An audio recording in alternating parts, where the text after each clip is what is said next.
Hello అండి, అందరు ఎలా ఉన్నారు? Welcome back to my channel Laharala Bandi. నేను మీ శ్రీష. ఈరోజు రెసిపీ వచ్చేసి వంకాయ పప్పు అండి.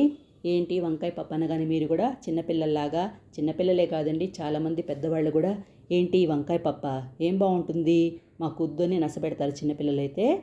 కానీ చేసే విధంగా చేస్తే టేస్ట్ అయితే చాలా బాగుంటుందండి. ఎప్పుడు మా ఇంట్లో తినరు, కానీ నిన్న చేశాను, టేస్ట్ అయితే చాలా బాగుందన్నారు. నాది గ్యారంటీ అండి, మీరు కూడా ఈ విధంగా ట్రై చేయండి. కుక్కర్లో ఒక కప్పు కందిపప్పు వేసి వాటర్ పోసి శుభ్రంగా వాష్ చేసేసుకోవాలి. ఆ విధంగా 2-3 సార్లు చేయండి, సరిపోతుంది. ఇప్పుడు మనం ఏ కప్పుతో అయితే కందిపప్పు తీసుకుంటామో అదే కప్పుతో 5 కప్పుల వాటర్ పోసుకోవాలి. ఇదైతే కరెక్ట్గా ఉంటుందండి. ఇప్పుడు దీంట్లోనే 11 పచ్చిమిర్చి ముక్కలు, కొంచెం పసుపు, 2 టేబుల్ స్పూన్స్ కారం అయితే వేస్తున్నానండి. పచ్చిమిర్చి కారం 2 సరిపోయినాయి. దీంట్లోనే 4 మీడియం సైజు వంకాయలు తీసుకొని శుభ్రంగా కడిగే విధంగా ముక్కలు కట్ చేసి వేసేస్తున్నాను. వీటితో పాటు నేనైతే 2 చిన్న టమాటాలు తీసుకున్నానండి.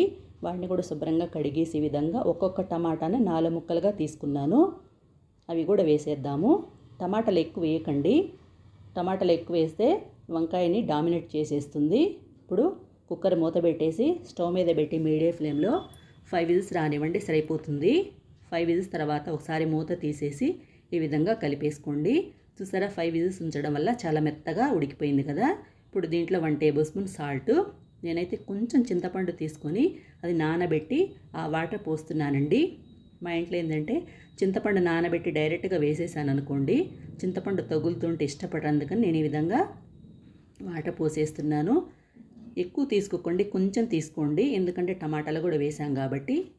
ఇప్పుడు దాన్ని పక్కన పెట్టేసుకొని స్టవ్ వెలిగించి బాణలు పెట్టి వేడెక్కిన తర్వాత 2 టేబుల్ స్పూన్స్ నూనె వేసి కాగిన తర్వాత 1 స్పూన్ ఆవాలు, 1 స్పూన్ జీలకర్ర, ఎండుమిర్చి తుంపులు, వెల్లుల్లి రెబ్బలు వేసి వేయించుకోవాలి.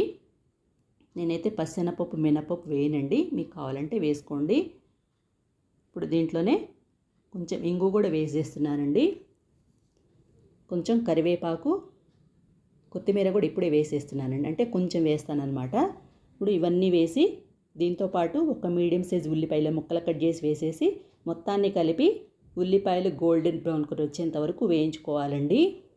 ఒక 2 నిమిషాల పాటు వేయించుకుంటే సరిపోతుంది. ఈ విధంగా వేగాలన్నమాట. కొంచెం ఎక్కువ వేగితేనే టేస్ట్ అనేది బాగుంటుంది. దీంట్లో ఇందా మనం మెది పెట్టుకున్నాం కదా పప్పుని, అది కూడా వేసేసి ఒకసారి మిక్స్ చేసేసుకొని స్టవ్ మీద పెట్టేసి ఒక 5 నిమిషాల పాటు ఉడికించుకోవాలండి. చాలాసార్లు చెప్పాను, మళ్ళీ ఇంకోసారి చెప్తున్నాను. ఏ పప్పు అయినా టేస్ట్ రెట్టింపు అవ్వాలంటే తిరగమూత వేసిన తర్వాత స్టవ్ మీద పెట్టేసి ఒక 5 నిమిషాల పాటు ఈ విధంగా ఉడికించుకోవాలండి. చాలామంది ఏం చేస్తారంటే తిరగమూత వేసేసి 1 నిమిషం అలా ఉంచి తీసేస్తారు. ఆ విధంగా చేస్తే టేస్ట్ బాగుండదు. ఒక 5 నిమిషాలైనా ఉడికించుకోవాలి. 5 నిమిషాల పాటు ఉడికిన తర్వాత కొత్తిమీరతో గార్నిష్ చేసుకుంటే ఎంతో టేస్టీగా ఉండే వంకాయ పప్పు రెడీ అయిపోయిందండి. మీలో ఎంతమందికి ఇష్టమో కామెంట్ చేయండి, ఎంతమందికి ఇష్టం లేదు అది కూడా కామెంట్ చేయండి.